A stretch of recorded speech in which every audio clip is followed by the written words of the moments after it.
તો શોભાયાત્રાની અંદર પોથીનો ચડાવો 30,000 રૂપિયા રામ ભરોસે. તો રાજનભાઈ ભટ્ટને હું વિનંતી કરું કે વ્યાસપીઠ નજીક પધારે. રાજનભાઈ ભટ્ટ પધારો અહીંયા. રાજનભાઈ ભટ્ટ.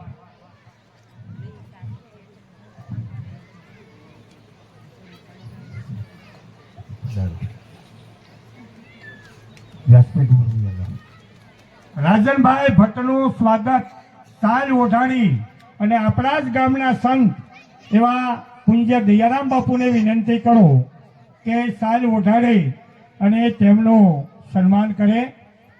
દયારામ બાપુ ભૂરીખિયા આશ્રમના મહંત શ્રી, પૂંજારી શ્રી, સંત શ્રી જે કહો તે, પણ દયારામ બાપુને વિનંતી કરો. ખૂબ ખૂબ ધન્યવાદ.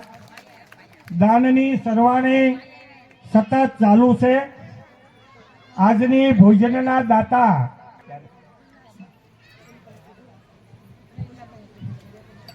₹6,060 Sathra bus station group. Sathra bus station ગ્રુપની અંદર જેટલી દુકાનો છે એ બધાય દુકાનો વાળાએ 2-3 વાર વારા આવી ગયા હોય. દુકાનોના કાયદેસર અહીંયા લખાવ્યા હોય, 1-2 ચડાવવા કર્યા હોય અને પાછો દુકાનનો ફાળો આવ્યો હોય. 2-3, 4 વાર એનો વારા આવી ગયા. તો એવા હથરા બસ સ્ટેશનનો ગ્રુપ ₹6,060 અહીંયા જમા કરાવે છે. સ્વર્ગસ્થ જાની ભાવેશકુમાર નાનજીભાઈ જટાશંકર, તેઓએ પણ ₹5100 અહીંયા જમા કરાવેલા છે. ત્યારબાદ ₹5100 રહોડાની અંદર કામ કરતા, આપણે જેને લગ્ન પ્રસંગ હોય ને, દાડિયા બોલાવ્યો હોય તો એને જમાઈ દેવું પડે, ટિફિને દેવું પડે અને એની હારે આપણે કામે રહેવું પડે. તો આ રસોડાના માણસો એવા છે કે કામ કરે છે ને પૈસા દે છે. તો રહોડાની અંદર જે ભાઈઓ કામ કરે છે એની પણ ₹5100 અહીંયા અર્પણ કરેલા છે. ખૂબ ખૂબ એના ધન્યવાદ. તો આશીર્વાદના, સંતોના આશીર્વાદ હોય. બાપુ ક્યારે બોલતા જ નથી, પણ બાપુને મેં જ કીધેલું છે કે બાપુ બોલવાની ટેવ પાડો. જ્યાં ત્યાં આપણે મહેમાન થઈને જવું પડે ને એ લોકો આપણી અપેક્ષા રાખે કે બાપુ 2 શબ્દો બોલશે. તો હવે ધીરે ધીરે ચાલુ કર્યું છે બોલવાનું. તો પૂજ્ય દયારામ બાપુને હું વિનંતી કરું કે આશીર્વાદના 2 શબ્દો આપણને કહેશે. રામચંદ્ર ભગવાન કી જય, હનુમાનજી મહારાજની જય, ભાગવત ભગવાનની જય, બહુચર માત કી જય, મેરડી માત કી જય. આજ રોજ સથરા ગામને આંગણે ભાગવત ભગવાનનો 6થો દિવસ પરમ પૂજ્ય આપણા જ ગામના આદરણીય એવા શાસ્ત્રી શ્રી ભાવેશ દાદાના ચરણોમાં કોટી કોટી મારા વંદન, તેમજ સથરા ગામ સમસ્ત આયોજકો જે કંઈ તન મન ધન લગાડીને આમાં જે કંઈ સેવા આપી છે, દાન આપ્યું છે, તેમના ચરણોમાં પણ વંદન.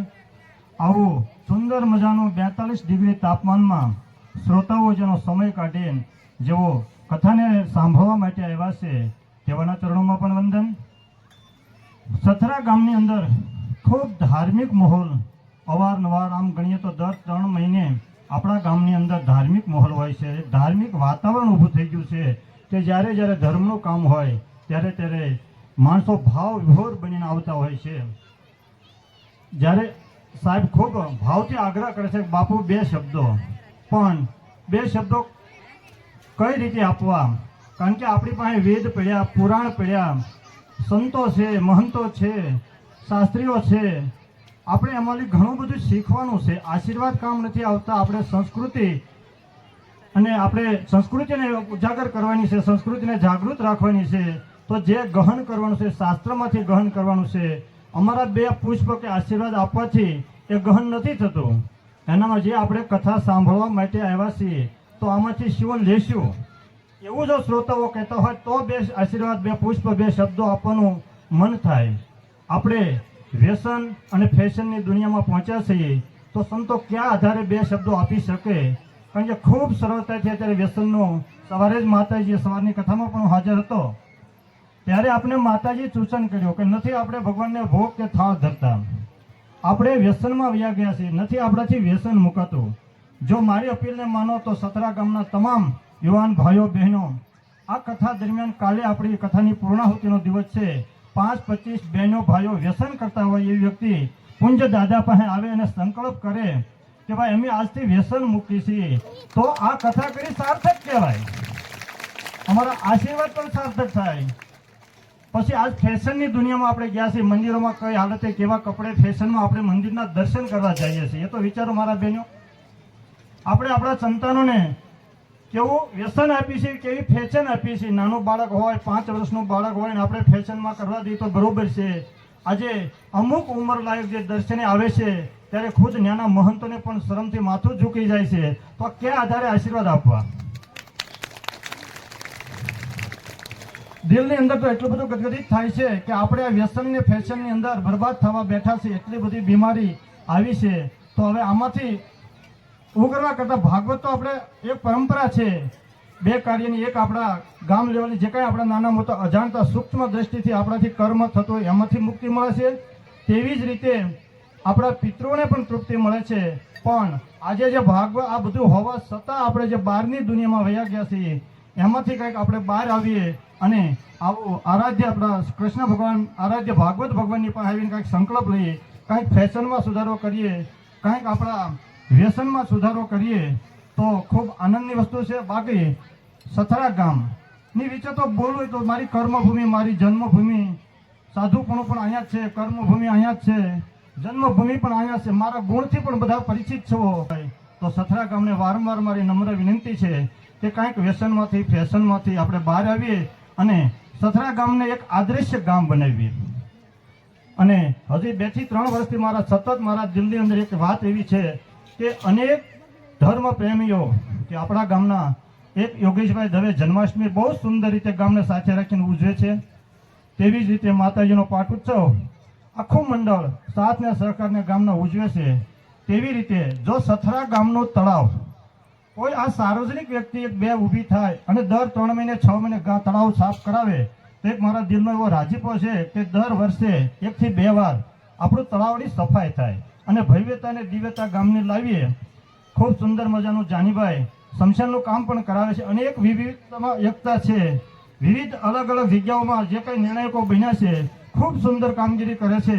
પણ હજી એક જો આપણા ગામનું તળાવનું સુંદર કામગીરી થાય એવું મારો રાજીપો છે, એવું જ મારું આશીષ છે. અહીંયા જે કાંઈ ધર્મ પ્રેમી પધાર્યા છે ખૂબ ખૂબ બધાને મારી શુભકામના, શુભ આશીષ.